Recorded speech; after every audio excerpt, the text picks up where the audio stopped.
Jadi kita melihat dulu nih, jenis dokumen FKTP ada dibagi dari 3. Pertama sumbernya, statusnya, dan fungsinya. Ada dokumen internal, ada dokumen eksternal. Jadi kalau dokumen internal itu yang Bapak Ibu buat sendiri khusus untuk di klinik Bapak Ibu. Contohnya apa? SOP. Ya, berdasarkan sumber. Pedoman misalnya. Jadi kalau Bapak Ibu tadi pendaftaran, misalnya pendaftaran, kalau kita belajar SOP, ada 6 elemen, salah satunya adalah referensi. Referensinya dari mana? Bapak Ibu bikin SOP SOP pendaftaran. Ya Bapak Ibu harus buat pedoman pendaftaran, klinik, cahaya, usaha. Itu. Kenapa Bapak Ibu harus bikin pedoman itu? Karena tidak semua fasilitas punya proses pendaftaran seperti klinik cahaya utama. Apalagi Bapak Ibu, tata naskah dokumen itu Bapak Ibu harus buat pedomannya. Jadikan dokumen internal. Bagaimana Bapak Ibu membuat SK, bagaimana Bapak Ibu membuat pedoman, panduan, KAK, rangkaian kerja, SOP. Dok, boleh nggak sih SOP nyontek punya orang? Boleh. Siapa yang bilang nggak boleh? Nggak ada yang original di permukaan bumi ini. Semua modifikasi. Ambil dari mana? Ambil dari mana? Ambil, tapi setelah itu sesuaikan. ATM, ambil, tiru, modifikasi. Sesuaikan dengan apa? Sesuaikan dengan pola kerja di klinik. Sesuaikan dengan tata naskah dokumen di klinik. Jadi kayak tidak seperti itu tadi tanya, jangan sampai naskah kita tuh SOP-nya belang-belang. Yang satu sistemnya begini, masuk ini sistemnya begini, yang satu sistemnya begini. Jadi kita ketahuan, nah ini sumbernya beda nih, ini sumbernya beda, ini sumbernya beda. Ya, biasanya seperti itu kalau kita lagi survei di puskesmas tuh kayak gitu. Semua itu tergantung siapa yang ngambil. Jadi kalau kita lihat, ini pasti dari yang lain nih. Kenapa? Karena modelnya semuanya begini. Wah ini ngerjain satu orang nih, soalnya modelnya begini, yang satu modelnya begini. Jadi nggak ada pedomannya. Jadi tolong Bapak Ibu jangan lupa bikin pedoman itu. Dokumen eksternal contohnya apa? Kan di sini kliniknya, kliniknya spesialis apa aja misalnya? Ada apa aja? Penyakit dalam? Nah, apa aja penyakit dalam? Terus objin, psikiatri. THT, radiologi, patologi klinik. Oke. Tadi dokter internalnya 3, misalnya. SOP tentang hipertensi jangan 3. Hipertensi dokter A, hipertensi dokter B, hipertensi dokter C. Jangan. Jadi gimana? Si dokter internis ini duduk sama-sama. Kita mau pakai yang mana nih kalau untuk hipertensi? Oh kita pakai PAPDI aja lah. Oke. Berarti referensinya PAPDI. Itu eksternal. Atau pakai Harrison aja lah. Misalnya pakai buku Harrison, boleh silakan. Pakai buku dari Kemenkes deh tentang yang penyakit itu. Ada kan yang undang-undang Permenkes nomor berapa yang soal penyakit itu? Silakan. Tapi harus sama. Jangan dokter saya mau pakai PAPDI aja lah. Saya mau pakai ini lah. Kenapa nanti ketika ada masalah apa? Yang akan pertama kali tanya adalah SOP-nya mana. Misal ibu yang di IGD mengambil SOP SOP penerimaan triase, SOP triase. Di bawah situ ada tulisan petugas mengambil decision bila pasien henti jantung. Tapi pas ketika itu ada pasien meninggal, nggak ada yang ngapain, hanya di RJP, keluarga pasiennya sudah tidak menerima, dia langsung lapor polisi. Polisi akan nanya mana SOP-nya. Di SOP-nya ditulis petugas mengambil decision bila pasien henti jantung. Pertanyaannya, ada nggak decision-nya? Nggak ada. Kalau nggak ada, kenapa ditulis? Jadi tolong Bapak Ibu ya, kalau ambil SOP boleh ambil dari mana aja, dari internet banyak, tapi tolong dimodifikasi ya, disesuaikan dengan lingkungan di tempat kita bekerja. Oke. Lalu status ada dokumen induk, terkendali, tidak terkendali, kedaluarsa tadi kita jelaskan.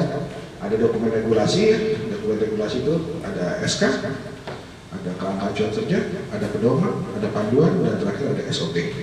Kalau dokumen regulasi, salah satunya tadi ada rekam medis, itu salah satunya. Lalu buku notulen, lalu buku hasil laporan-laporan, itu semua contoh dari non regulasi. Nah ini ya, regulasi ada kebijakan, pedoman, panduan, kerangka acuan, prosedur ya. Lalu dokumen non regulasi ada rekam medis, ya, inform konsen, ya, resume medis, apalagi kalau Bapak Ibu kan ada rawat inap kan, ya, resume pelepasan, resume pasien, ya. Lalu dokumen rapat ya, hasil survei, surat izin, ya, lalu bukti pelaksanaan. Nah ini hierarki dokumen, paling atas itu adalah kebijakan, ya. Biasanya kalau di puskesmas di klinik kita FKTP biasanya pakai keputusan, peraturan, biasanya pakai keputusan, SK. Lalu ada KK, yang ini biasanya kalau KK itu kegiatan kerja ya, yang biasanya bersifat tahunan, jadi setiap tahun ganti. Contohnya apa? Misalnya Bapak Ibu kerangka kerja mutu, misalnya seperti itu. Kerangka kerja, kerangka acuan kerja tentang mutu misalnya. Itu kan di situ pasti kan tiap tahun ganti mutunya. Tahun ini kita mau memperbaiki ini, ternyata tahun depan mutu ini sudah bagus, mau ganti lagi. Nah itu contohnya untuk dari ini. Lalu ada pedoman, panduan, lalu ada prosedur ya, terus itu dilaksanakan, ada bukti implementasinya, ya, dokumen pelaksanaan ya. Setelah itu Bapak Ibu melakukan apa? Monitoring tiap bulan, dilihat benar nggak mengerjakannya, ya. Misalnya, contohnya, Bapak Ibu melihat teman-teman di pendaftaran misalnya pengisian awal itu identitas pasien itu tidak lengkap. Padahal di SOP itu sudah dijelaskan yang harus ditanya dilengkap itu A, B, C, D, E. Nah itu Bapak Ibu sekalian dari berapa banyak nih pasien sehari misalnya, berapa banyak pasien sehari di klinik 30 ya, cek 30 itu lengkap nggak sih satu hari? Oh dari 30 yang lengkap hanya 20, yang nggak lengkap 30 berarti 23. Kali 100% berarti hanya 66%, padahal harusnya targetnya 100%. Nah itu harus dikasih tahu tuh dianalisa, kenapa kok nggak 100%, kok masih ada yang nggak terisi, nah, terus cari tahu. Lalu kira-kira ditemukan apa ya? Oh pasiennya banyak, petugasnya cuma satu, datangnya rame-rame. Berarti artinya apa? Analisanya apa berarti? Oh berarti klinik kita ini perlu tambahan tenaga di pendaftaran. Rencananya apa? Kalau begitu, membuka lowongan untuk petugas pendaftaran satu. Yang kedua, melihat dananya ada atau tidak. Nanti kalau udah ada seperti itu, baru kita dilaksanakan nggak? Oh sudah dilaksanakan. Sudah datang belum? Sudah dilatih, sudah bekerja, sudah. Baru kita evaluasi. Benar nggak kalau kita tambah tenaga kerja? Pengisiannya menjadi lebih baik. Nah itu contohnya seperti itu.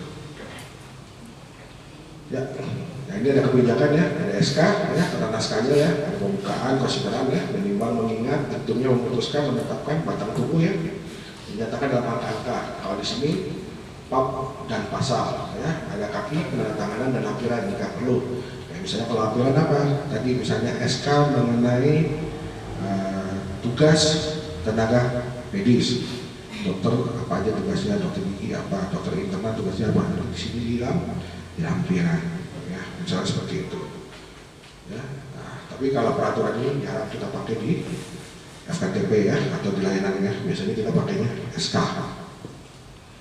Nah, ini contoh ya, menimbang nih konsideran ya, segala macam. Ya, mengingat ini adalah undang-undang ya, kita belajar hierarki undang-undang, pada atas adalah undang-undang dasar, lalu undang-undang.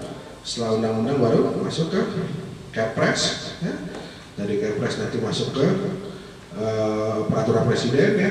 Terus langsung ke peraturan menteri, baru ke gubernur, bupati, ya, segala macam ya. Nah itu hierarkinya, ya. Kalau ada diktum penetapan apa ke-1, ke-2, ke-3 dan ke-4 ya. Contohnya seperti ini. Nah, ini untuk tanda tangan tidak perlu gelar, cukup namanya. Nah, seperti saya kan Dr. Freddy Citriani, nggak perlu pakai dokter, cukup aja Freddy Citriani, sudah selesai. Ya. Nah, ini keputusan SK ya, kayak gini ya, konsideran menimbang pokok pikiran, latar belakang, alasan pembuatan SK. Nah, ini dasar kewenangan peraturan undang-undang, lalu diktumnya, batang tubuhnya, penandatanganan dan lampirannya. Nah, ini contohnya keputusan tentang kebijakan yang menjadi dasar ya. Ada batang tubuh ya, jangan lupa ini anak satu sekaligus besar, tidak bersifat teknis ya. Narasinya jelas ya, ada standar, kriteria, pokok pikiran segala macam ya. Lalu ada angka kedua tentang pembuatan apa, perintahnya apa saja misalnya. Lalu waktu pemberlakuan, misalnya SK ini berlaku sampai berapa tahun, atau kalau memangnya 3 tahun, 4 tahun ya. Atau SK ini berlaku bila ada perubahan, bisa aja ya. Kayak seperti contoh Bapak Ibu, Permenkes tentang rekam medis tahu tahun berapa? Tahun berapa?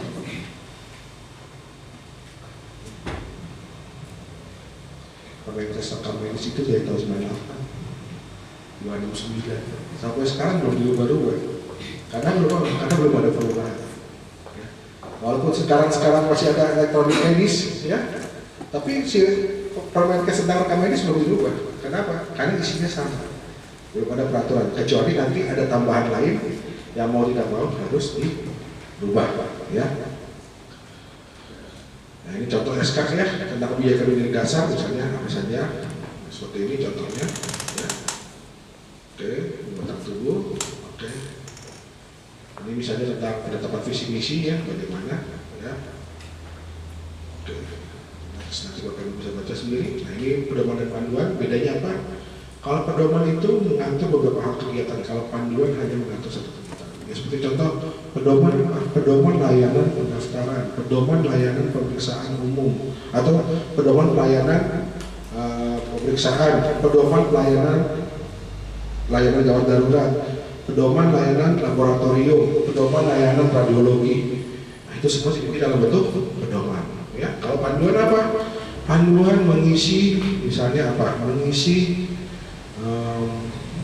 yang baru itu, mengisi input BPJS misalnya. Nah, itu panduan. Ini hanya ada satu kegiatan spesifik. Kalau pedoman biasanya lebih luas dan isinya macam-macam kegiatan. Lalu mengingat fase bentuk ini, FKTP perlu membuat sistematika sesuai kebutuhan. Lalu bila Permenkes telah dibuat ini untuk suatu program itu, maka FKTP dapat membuat seperti ini, wajib mengacu kepada peraturan pemerintah ya. Setiap pedoman panduan harus dilengkapi dengan SK-nya untuk pemberlakuan ya. Jadi dia berlaku sampai kapan itu tergantung dari si SK-nya ya. Lalu PP sebaiknya dilakukan evaluasi minimal 2-3 tahun sekali. Evaluasi ya. Evaluasi itu maksudnya apa? Ini masih sesuai enggak? Atau peraturan SK itu, kan tadi kan ada konsideran, ada menimbang segala macam. Ini salah satunya adalah ada peraturan dari pemerintah Permenkes atau apa. Si Permenkesnya itu masih ada nggak? Atau sudah diganti belum? Kalau itu diganti mau nggak mau SK-nya ganti. Paham nggak Bapak Ibu? Jadi SK, kalau kepala klinik penanggung jawab kliniknya diganti, perlu ganti SK nggak? Pertanyaannya. Penanggung jawab dokter klinik A, dokter A misalnya. Si dokter A nya keluar, terus diganti sama dokter B. Perlu diganti nggak semua SK-nya? Yang bilang ganti angkat tangan. Satu, yang lain? Nggak perlu semua diganti. Nggak perlu diganti, kecuali isinya memang harus diganti. Ya tadi kan saya udah bilang, contohnya apa? Permenkes tentang rekam medis dari tahun 98, udah ganti beberapa menteri itu. Nggak diganti kan? SK-nya, Permenkesnya tetap kan, ya karena isinya nggak berubah.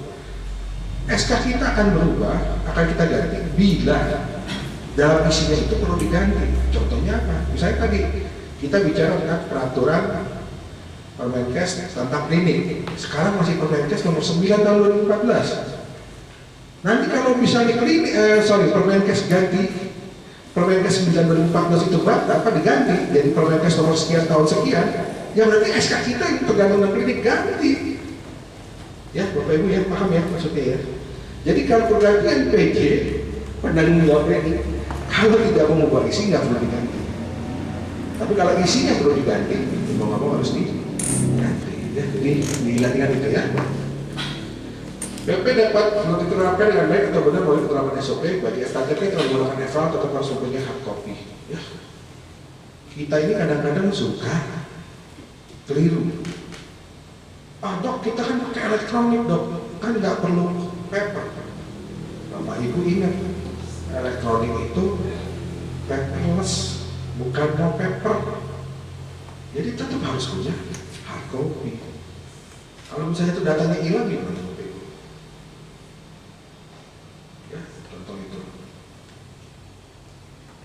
Nah, ini contoh sistematika ya, dalam panduan ya.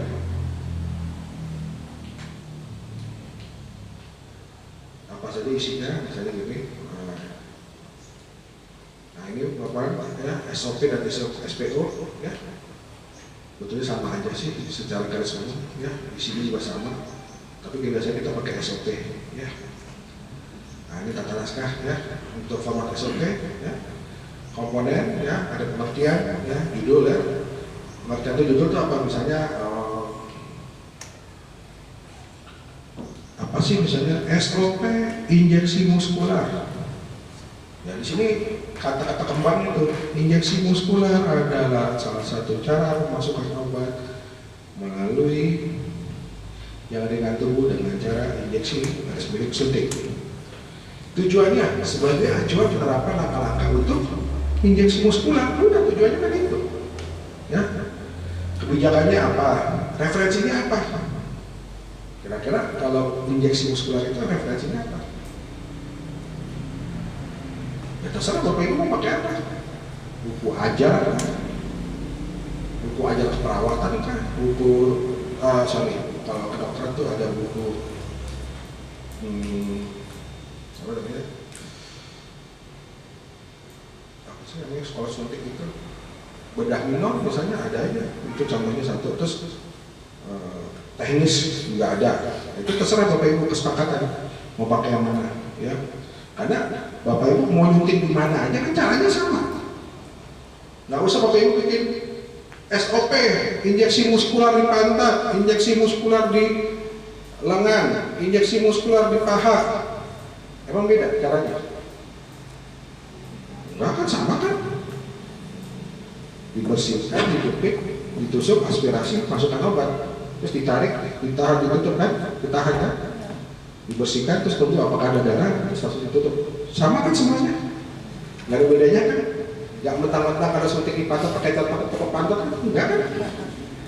Nggak kan habis suntik terus pantatnya tepuk-tepuk? Nggak ada kan? Sama aja semua caranya begitu. Jadi tolong dibuat ya, jangan SOP injeksi ini kalau di KIA misalnya di objek di pantat misalnya, kalau anak-anak di lengan, di paha, enggak sama aja.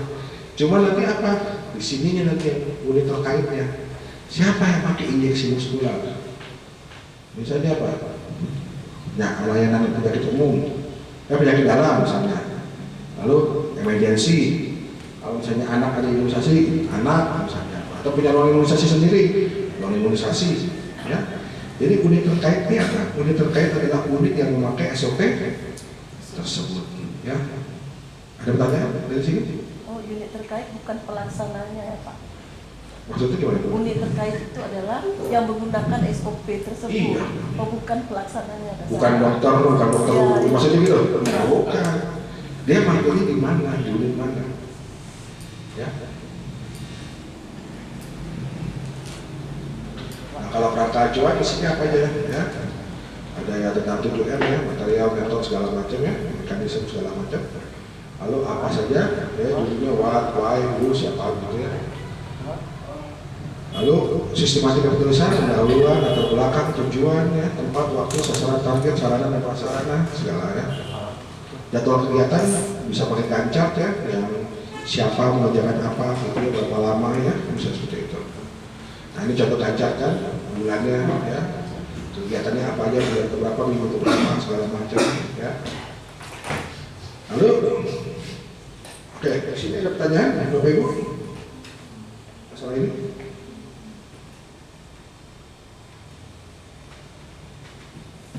Kalau tidak ada, kita lanjut ke tahap pengendalian dokumen. Ya, pertama ada konsep dokumen, menerbitkan dokumen, mencetak dokumen, digandakan, didistribusikan, direvisi dan dimusnahkan. Nah, kalau tahap pengendalian dokumen apa aja? Konsep dokumen, ya kayak tadi Bapak Ibu. Kita formatnya kayak apa? Udah punya belum kita formatnya? Oh belum punya, nah, berarti kita mau ambil referensi dari mana? Lalu buka, bikin pedoman. Pedoman apa? Pedoman tata naskah klinik dahaya husada. Ya, jadi Bapak Ibu kalau punya referensi cara SK, bikin SK di sini gimana? Baca itu pedoman. Ya, jadi nggak Bapak Ibu nggak bingung lagi. Kita pakai hurufnya apa ya? Spasinya spasi berapa ya? Terus kanan kiri atas bawahnya berapa ya? Berapa senti ya? Itu semua jelas. Pedoman. Ya, terus kalau SOP-nya bentuknya pakai bagan alin apa enggak ya? Bagan alinnya seperti apa? Itu semua ada di pedoman. Ya, menerbitkan dokumen ya. Kita kalau mau ngasih tangga, mau ngasih nomornya caranya gimana? Berapa nomor? Apa aja isinya? Misalnya 02 garis miring apa, garis miring apa, tahun, garis miring tahun. Nah, itu nanti dijelaskan tuh. Yang depan itu tanggal.